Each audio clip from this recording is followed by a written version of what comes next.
అది అన్నట్టు పోయి సంచి మూడు కూడా పోయాలి.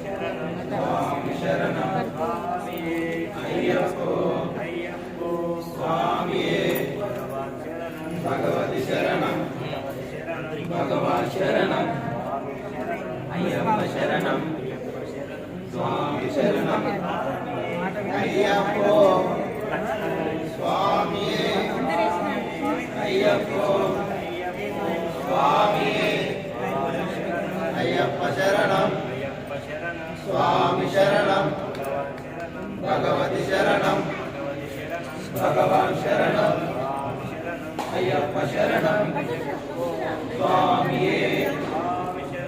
అయ్యప్ప శరణం స్వామి శరణం అయ్యప్ప